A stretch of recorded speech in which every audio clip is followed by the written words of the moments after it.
Does anyone recognize this place? Well, it's actually AI generated. Hi, my name is Ngọc Nguyen, and today I'm going to talk about AI art. Raise your hand if you think the cat on the right is AI generated. Raise your hand if you think the cat on the left is AI generated. Well, it might be difficult to tell the difference between these two, but the one on the right is actually AI generated.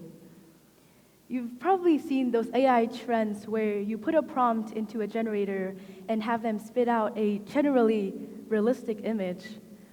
Sometimes those figures would have deformed fingers or six hands, but overall they're realistic, right? Even now, these AI generators can create videos in just minutes, and these videos can be really realistic, even tricking the viewer into thinking it's real. It costs time, effort, and money to talk to an artist, but with AI, it's with a few words, with minutes, and you have art that is tailored to your need. But what is the problem with AI art?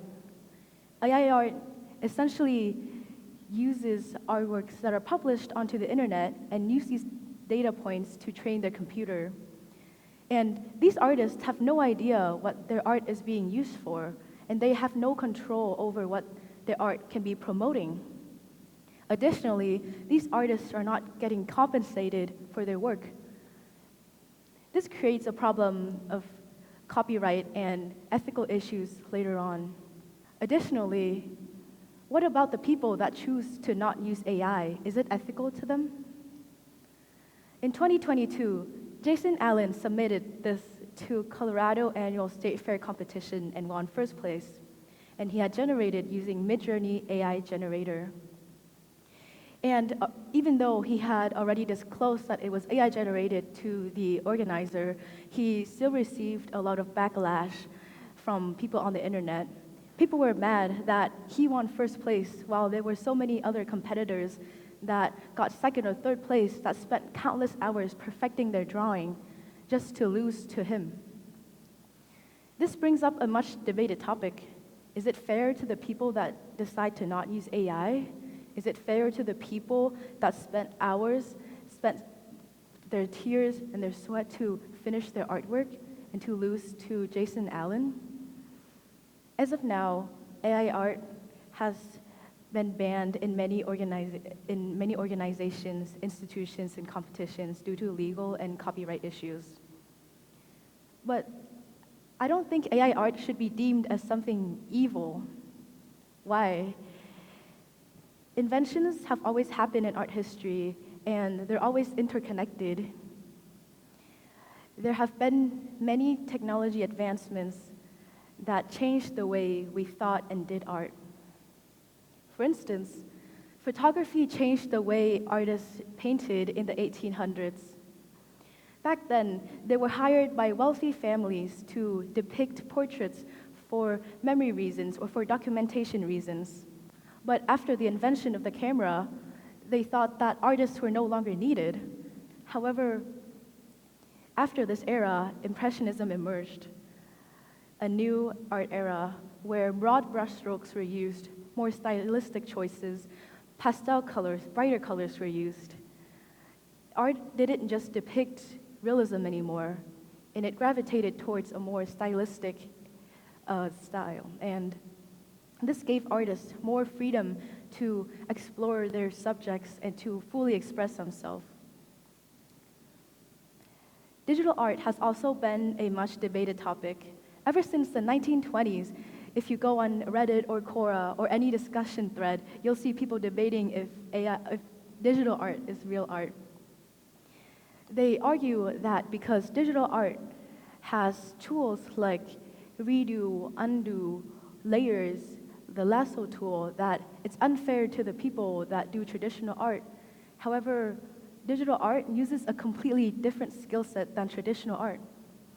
Additionally, the argument about is digital art real art is a very subjective debate, as real art doesn't really have a rigid meaning of what it should be. Art changes throughout history, and our mindsets also change as well. And digital art has also opened up new industries, such as animation. And with digital art, we were able to make movies and animations in a much shorter amount of time. Nowadays, institutions, many art schools, organizers classify digital art as its own genre of art, and it receives the same treatment as traditional art. With these two examples, we can see how digital art and photography have changed the way we thought about art and how we did art. At first, people were angry that these inventions would take away people's jobs, but in the end, people worked around it, or people worked with it, and that it became a tool. 2 summers ago, I took an art class. It was a painting and drawing class, and even though it was painting and drawing, we were always challenged to think about art in a different way. Our professor was always encouraging us to think of art as a constantly evolving medium. He wasn't against AI art. He thought of AI art as another tool that we can use in our artist toolbox. He told us that we always have to innovate the way we're thinking about art and the way we do art. And as art changes, our mindset has to change as well. I remember at the final exhibition, we were a class of 20, and at the gallery, there were not just simple drawings and paintings. There were installations, there were sculptures, and there were digital art that were printed up and hung up. Even though it was a drawing and painting class, those could also be considered within that category as well. So what is really a drawing or painting? I remember every day he would show us these artworks from artists, and that day it was Tony Lewis. He asked us if these were drawings. They were basically large pieces of paper that were propped up, and these pieces of paper were made using graphite.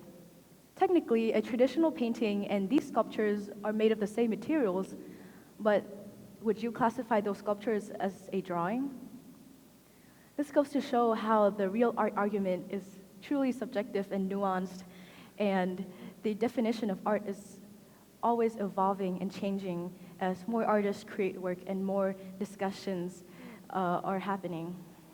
This is why I think we shouldn't demonize or fear AI. Many inventions have happened throughout history, and it has changed the way people thought about art. However, because copyright is an ethical issue, I would like to propose a solution. Because permission is important, we need to create a sense of collaboration between these companies and artists. These companies can work with a pool of artists, and they can use these artworks from these artists to train their computer. With this, there's consent, and these artists are also getting compensated fairly. Additionally, creating a system that would flag pirated art would also prevent this issue of AI art getting thrown around and getting used without the artist's permission. In the end, I think that AI art has the potential to change the way we think and do art. Technology is always advancing, and as new inventions come up, it's important that we take a look at it from an open-minded perspective. I believe that this is a new step for artists and tech companies and a new era for art. Thank you.